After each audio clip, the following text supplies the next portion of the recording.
Hey everyone, welcome back. It's time for another deep dive. And today, we're going to be tackling learning. Ooh, learning. Yeah, but not just like the basics. We're going deeper into how we learn, and more importantly, how we make learning stick. I like it, getting past just the surface level. Exactly. So to guide us, Yeah. we've got some excerpts from this educational psychology textbook. It's called Educational Psychology, Understanding Students' Thinking. Sounds dense. It is a little bit, but don't worry, I've pulled out the good stuff. And to make things even more interesting, we'll also be looking at this blog post about, well, it's basically about how our existing ideas can sometimes totally clash with new things we're trying to learn. Oh, I've definitely experienced that. Like when you think you know something, and then bam, you find out you were totally wrong. Exactly. And we're going to get into all of that. So basically, our mission today is to go beyond just memorizing facts and really understand how to make learning meaningful. Because let's be honest, who hasn't crammed for a test and then forgotten everything the next day? Right. It's like you never even learned it in the first place. Exactly. Yeah. So how do we avoid that? How do we make sure that what we learn actually stays with us? That is the million-dollar question, and Yeah. that's what we're going to try to answer today. I'm ready. Let's dive in. All right. So the textbook starts off with this example about teaching students the difference between arteries and veins. Okay. Classic biology. Right. And you know how most people learn it with those mnemonics? Like using thick letters for arteries because they have thicker walls and thin letters for veins? Oh, yeah. I remember that. But honestly, did that really teach us why they were different? Exactly. It was just rote memorization. Yeah. Because to really understand it, you have to think about their function. Okay, so what's the function then? Why are arteries and veins different? Well, arteries are like the superhighways of your circulatory system. They're carrying blood away from the heart under a lot of pressure. Okay, so they need those thick walls to handle all that force. Exactly. Think of it like a fire hose. It needs to be strong to withstand the pressure of the water, Ah, that makes sense. right? And then veins are more like the back roads. They're carrying blood back to the heart, and the pressure is much lower. So their walls can be thinner. Yep. It's all about matching the structure to the function. Okay, so now I actually get it. It's not just about remembering a mnemonic. It's about understanding the why. Exactly. And that's what makes learning stick. So everyone listening, think about it. Could you explain the difference between arteries and veins without relying on a mnemonic? That's a good test. If not, maybe it's time to revisit those biology notes. Uh-huh. Absolutely. Okay, so moving on. The blog post we mentioned earlier had this really interesting point about something called schemas. Schemas. Yeah, it's basically a fancy word for those mental frameworks we use to understand the world. Okay, I think I'm following. So the textbook actually used the example of baseball. Imagine you're watching a game. Right. If you're a big baseball fan, you probably have a pretty well-developed schema for baseball. You understand the rules, the positions, the strategies, all that. So you can easily follow what's happening and remember the details of the game. Exactly. But now imagine someone who's never watched baseball before. They're trying to watch the same game. Oh, man. They could be totally lost. It's just a bunch of random people running around. Right, because they don't have that schema to help them make sense of it. So our existing knowledge really shapes how we learn new things. Exactly. It's like trying to build a house without a foundation. You need that base to build upon. And the textbook calls this meaningful encoding. It's not just memorizing isolated facts. It's about connecting those facts to what we already know. Making those connections, building those bridges between ideas. And that's when learning really starts to click. It's like when you suddenly see how all the pieces of a puzzle fit together. Exactly. And to illustrate this, the textbook had this really quirky example. Are you ready for this? Hit me with it. Okay. So apparently lobsters taste with hairs on their legs. Wait, what lobsters taste with their legs? I know, right? It sounds totally bizarre. That's wild. But here's the thing. It's not just about the weird fact. It's about the why. Okay, so why do lobsters taste with their legs? Because those hairs are essentially like their sense of smell. Ah, so they're using their legs to smell their surroundings. Exactly. And by connecting that new fact to something we already understand, our own sense of smell, it suddenly becomes much more meaningful. I see what you mean. It's not just a random fact anymore. It actually makes sense. Right. And that's the power of meaningful encoding. It's about taking those seemingly random bits of information and weaving them into a tapestry of understanding. I love that analogy, weaving a tapestry of understanding. So I gotta ask, have you ever had a moment where you realized you were just memorizing something without really understanding it? Oh, all the time. Hmm. Especially in school. It's like you could regurgitate the information on a test, but then it would just vanish from your brain afterward. Right. It's like it never even took root. Exactly. And Oh. that's what we're trying to avoid here. We want learning that sticks. Learning that we can actually use and apply in our life. That's the goal. Right. Absolutely. So how do we make that happen? How do we move beyond just memorizing and into that deeper level of understanding? That's the big question. And that's what we're going to explore next. Happens all the time, I think. It's easy to get caught up in just remembering the facts. Like you said, regurgitating for the test. But then what happens after the test? Is it really learning if it just disappears? Right. It's like, okay, I memorized that for the test. But what does it all mean? Exactly. So how do we get to that deeper level of understanding? The textbook actually talks about something called self-regulated learning. It sounds kind of intimidating, to be honest. Yeah, self-regulated learning. It does sound a bit like a textbook term, but it's actually a really powerful concept. So break it down for us. What does it actually mean to be a self-regulated learner? Well, think about it this way. Imagine you're learning to play a new instrument. A self-regulated learner is like someone who sets specific goals, like mastering a particular song. They practice regularly, they pay attention to their mistakes, and they adjust their technique based on feedback. So it's not just about passively absorbing information. It's about taking charge, setting goals, and figuring out what works best for you. Exactly. It's about being proactive in your own learning. I like that. So do you have any tips on how to become a more self-regulated learner? Is this something anyone can do? Absolutely. Anyone can become a more self-regulated learner. And the textbook actually gives some really helpful strategies. Okay, lay it on us. What are these magical strategies? Well, one of them is something they call generating explanations. Generating explanations. Okay, that sounds intriguing. What's that all about? It's basically the idea that we learn best when we try to explain things in our own words. So instead of just reading something and moving on, you actually stop and ask yourself, okay, how would I explain this to someone else? Exactly. And that forces you to really engage with the material. That makes total sense. It's like when you have to teach something to someone else, you have to really understand it yourself first. Right. You can't just fake it. You have to know your stuff. I've definitely had that experience, like when I'm trying to explain something to my kids, and I realize I don't actually understand it as well as I thought I did. Uh-huh. Yep. We've all been there. So generating explanations. Got it. What else? Another strategy they mention is creating something called retrieval frames. Retrieval frames. Okay, that sounds a little technical. What are those? Think of them as mental tools that help us organize and remember information. They're like mental scaffolding that supports our understanding. Okay, so give us an example. How would you actually use a retrieval frame? Sure. Let's say you're trying to learn about different learning theories, like behaviorism, social cognitive theory, and information processing theory. You could create a chart that compares and contrasts the key features of each theory. Oh, so it's like a visual representation that helps you see the relationships between the different theories. Exactly. And that visual representation can really help solidify your understanding. Okay, that makes sense. So retrieval frames. Got it. Any other self-regulated learning tricks up your sleeve? Oh yeah. Yeah. Another important one is monitoring your understanding as you go. What do you mean by that? Like checking in with yourself? Exactly. It's about regularly asking yourself, am I really getting this?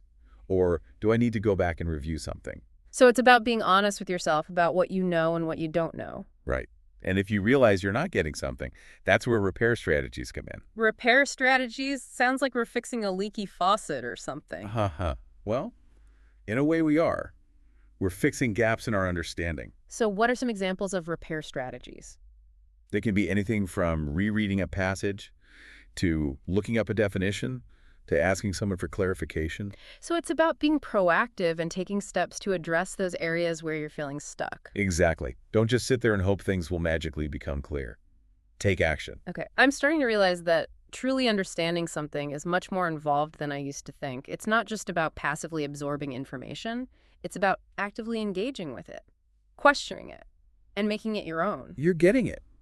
It does take effort, but the rewards are huge. So worth it, though. When you really understand something, it's not just a bunch of facts rattling around in your head. It's something you can actually use and apply. Right. It becomes a part of you. It shapes how you see the world.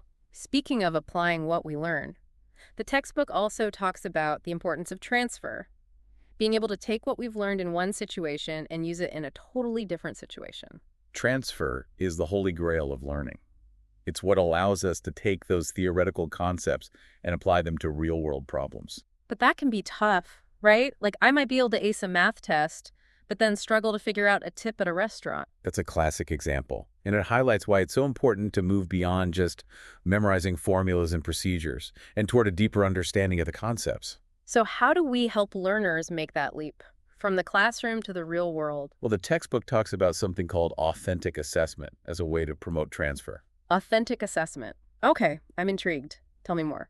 It's basically the idea that instead of just testing students on their ability to recall facts, we should be challenging them to use their knowledge in more meaningful ways. So give me an example. What would that look like in practice? Imagine instead of having students write a standard essay on, say, the American Revolution, you ask them to take on the role of a journalist reporting on a specific event from that period. Oh, I like that. That's so much more engaging. Right, they would have to do research, think critically, and present the information in a clear and compelling way. It's like taking history out of the textbook and bringing it to life. Exactly. And that's what authentic assessment is all about. It's about helping students see the relevance of what they're learning and encouraging them to apply their knowledge in creative and practical ways. Okay, so we've covered a lot of ground here: generating explanations, retrieval frames, monitoring our understanding, repair strategies, transfer authentic assessment. Anything else we need to know to become learning ninjas? We've talked a lot about strategies, but there's one more crucial element we need to discuss, and that's metacognition. Metacognition. Whoa, that sounds deep. It is. It's basically thinking about thinking. Whoa, mind blown. So it's like our brains have a little observer inside, watching and analyzing how we think. Exactly. And the more aware we are of our own thinking processes, the better learners we can become. So how do we actually do metacognition? Is there a special technique or something? There are actually a few. One simple but powerful technique is called think alouds. Think alouds. So you just talk out loud while you're working on something. Exactly. You verbalize your thought process. You say things like, okay, I'm stuck here. What strategies can I use? Or I think I need to go back and reread that section. So it's like making your thinking visible so you can actually analyze it. Precisely. And by doing that, you Yeah. become more aware of your own strengths and weaknesses as a learner. I like that. It's like becoming your own learning coach. And another helpful metacognitive strategy is reflective journaling. Reflective journaling. So not just writing down what you did during the day, but actually reflecting on your learning experiences. Exactly. You might write about what you struggled with, what strategies you tried, how well those strategies worked, and what you might do differently next time. So it's like keeping a learning log, tracking your progress and making adjustments along the way. Exactly. It's a way to become more mindful of your learning process and identify areas where you can improve.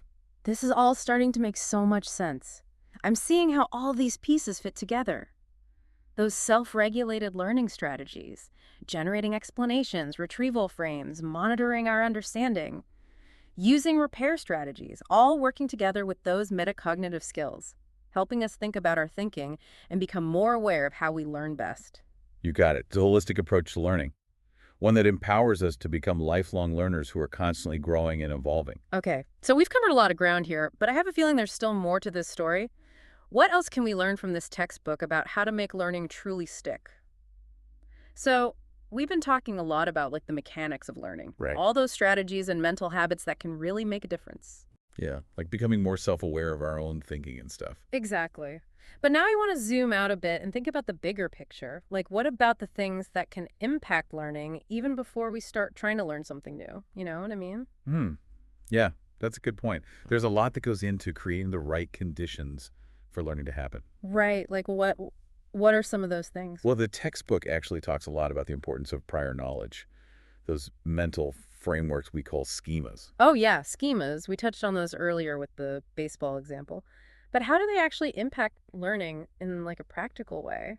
Imagine you're trying to learn about, say, the French Revolution. Mm-hmm. If you already have a solid understanding of like historical revolutions in general, you know, the common causes, the key players, how those events tend to unfold, you'll have these mental hooks to hang all that new information on. So it's like having a pre-built filing system in your brain. Exactly. The information just makes more sense because you have a framework to fit it into. But what if you don't have that schema? What if you're coming in totally fresh? Then it can be a lot harder.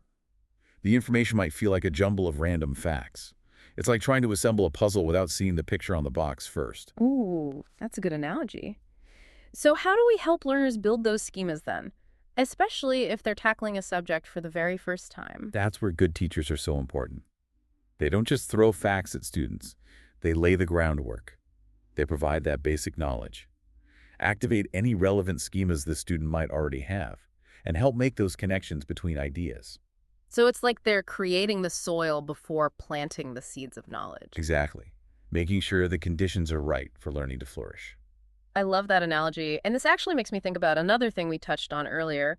Those misconceptions we sometimes have, what were they called again? Alternative conception. Right, alternative conceptions, like thinking that fire is alive because it moves and consumes fuel. But how do we deal with these misconceptions in a way that actually helps learning instead of hindering it?